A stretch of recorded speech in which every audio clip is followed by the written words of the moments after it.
guys, we're on a coaster tour for the Coaster Radio event they're having at Busch Garden in Williamsburg.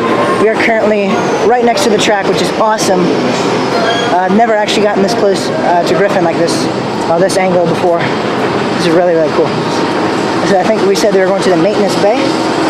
So this is going to be a really, really cool little thing they're doing here for us at Busch Garden. So it's really awesome.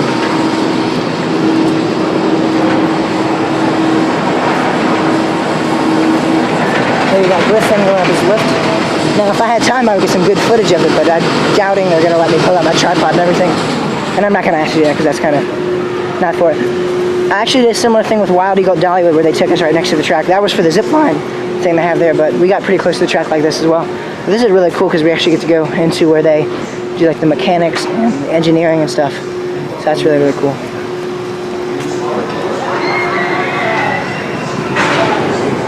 Right in front of it, right here. Oh, this is so cool.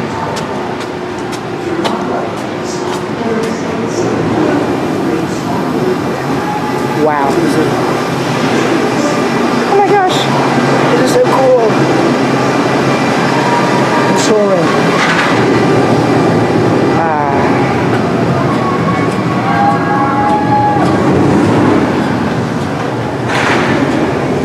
There's the door. Wow. Feel free to take pictures or record anything except the blueprints on the wall back there. Okay.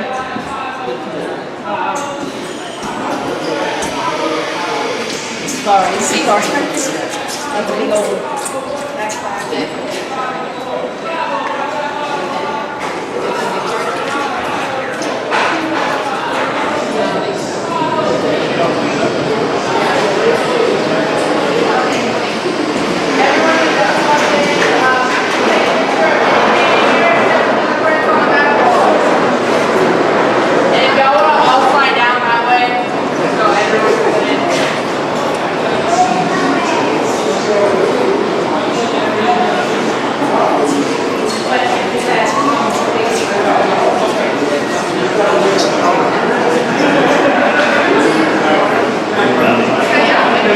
There's the actual people that are waiting in line while we're doing the tour.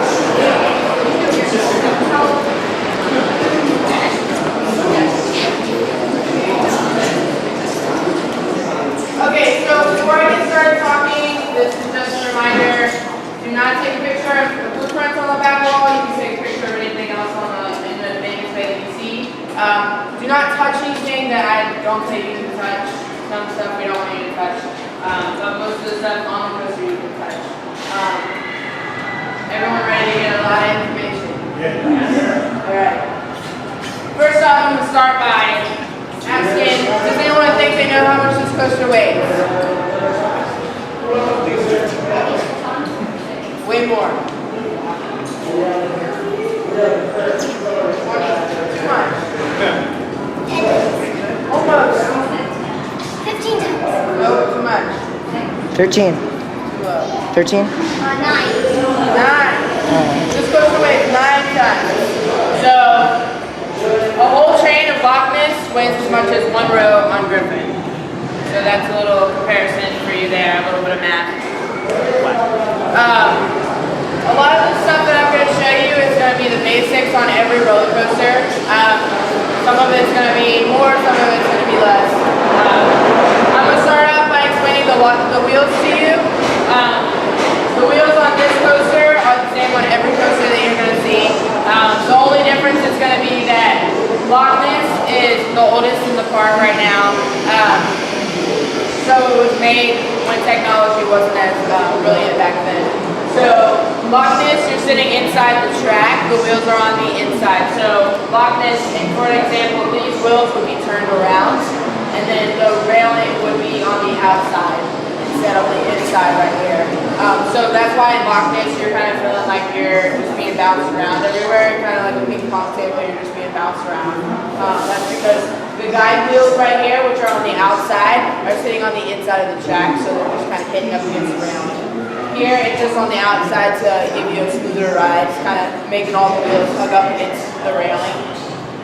Underneath, we have what we call an upstop wheel. hence the name. It's just keeping you from coming up off the roller coaster. It's on every ride. On top, we have what we call our road wheels. This is what's bearing all the way to the ride for you. And here, the wheels on the side, the little wheels, are what's actually bearing the weight in here. Not to scare you, it's never fallen. There's 2 beams on the side. They're weight-bearing beams. But out there, the road wheels are what's going to hold all the weight for you. On Loch Ness, there's only 1 wheel on the bottom, 1 wheel on the top, and 1 wheel on the side. Griffon's a bigger train, so it needs more wheels to fit. The cool thing about the wheels on this ride, to make it a smoother ride, is that this whole thing goes side to side. It spins completely around in 360. You can mess with it if you want to. I just ask you to put it back to how you see it. If you look on the side of this wheel right here, there's a brush right here. It's actually just a brush for friction and static. So it's not there to clean the wheels off or anything. It's just there for that. If you look underneath the coaster, which you all won't be able to come over here all at once, but once I'm done talking, you can come look at everything. You can see concrete under the coaster. This concrete is only for these wheels that you see right here, the black wheels. Not bearing any weight, they're just there to help us move this coaster out of the maintenance bay for us. If you look out, kind of outside out there, there's a big blue piece of the track right there. They actually have a button on there that moves that whole track over right here. It's called a transfer track. They move it all the way over here. They can make this coaster come all the way out and onto that piece of track. That's how they add a coaster and take them off. So that's what this concrete for, is to just get those tractions to help move it.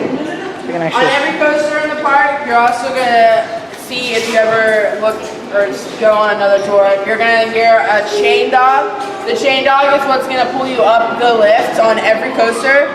So what this is doing is it's just latching into the chain each time. That's not the noise you're hearing. The noise you're hearing is actually your anti-rollbacks. So your anti-rollbacks is, hence the name, it's just keeping you from rolling backwards once this latches into the chain. So this is going to be the noise you're hearing going up the lift. On Griffon, it's something pretty cool, something pretty funny actually. Coaster enthusiasts came and they rode this ride. They got scared because they couldn't hear the anti-rollbacks on this ride.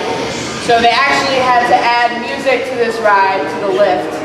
So sometimes you will hear music and you'll be like, what is that? Because it doesn't actually sound like anti-rollbacks to me. But that's what that music's for, is to make it seem like the anti-rollbacks are there. But if you listen closely, you can hear them. But that's why the music's on the lift. They can turn the music off if they want to. Underneath the coaster in the middle is what we call a drop chain dog. So this is the only drop chain dog in the park. The reason for this is because at the top of the drop right there, as many of you know, you're just kind of being held there. You're moving a little bit slow, but you're just being held there so you can kind of look down at the drop.